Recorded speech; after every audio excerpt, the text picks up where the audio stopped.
আমরা একটি প্রতিকূল পরিস্থিতিতেও প্রতিকূল পরিবেশেও আমরা ছাত্রদল সেই সূচনা লগ্নেই ডাকসুতে অংশগ্রহণ করার সিদ্ধান্ত গ্রহণ করেছে।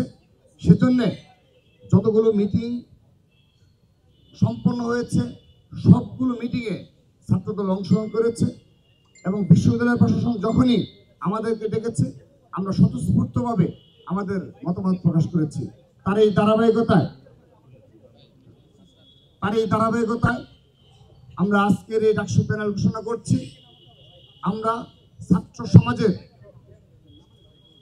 প্রত্যাশা অনুযায়ী আমরা তুলনামূলক জুনিয়র এবং ছাত্র সমাজের পরিচিত মুখ এবং জনপ্রিয় নেতৃত্বকে বাছাই করেছি এবং আমি আপনাদের সামনে স্পষ্ট করছি এটি শুধুমাত্র ছাত্রদল কেন্দ্রীয় সংসদ এবং ঢাকা বিশ্ববিদ্যালয়ের ছাত্রদল গণতান্ত্রিক প্রক্রিয়ায় আমরা এই প্যানেল নির্বাচিত করেছি।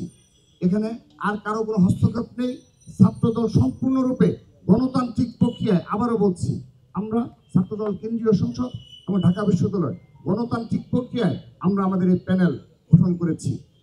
তো আমাদের আজকের এই ডাকসু প্যানেল পরিচিতি সভার উপস্থিত রয়েছেন ছাত্রদল কেন্দ্রীয় সংসদের বিপ্লবী সাধারণ সম্পাদক জনাব নাসির উদ্দিন নাসির, সংগ্রামী সিনিয়র সহসভাপতি আবু আফসান মোহাম্মদ ইয়াহিয়া। আমার ডান পাশে উপস্থিত রয়েছেন বিগত জুলাই আগস্ট গণঅভ্যুত্থানে যারা সত্যিকারের রাজপথের অগ্রণী ভূমিকা পালন করেছেন সেই ঢাকা বিশ্ববিদ্যালয় ছাত্রদলের বিপ্লবী সভাপতি গণেশ চন্দ্র রায় সাহস, সংগ্রামী সাধারণ সম্পাদক নাহিদুজ্জামান শিপন সহ ঢাকা বিশ্ববিদ্যালয়ের সকল পর্যায়ের নেতৃবৃন্দ এবং উপস্থিত রয়েছেন ছাত্রদল কেন্দ্রীয় সংসদের বিপ্লবী সিনিয়র যুগ্ম সাধারণ সম্পাদক শ্যামল মালুম।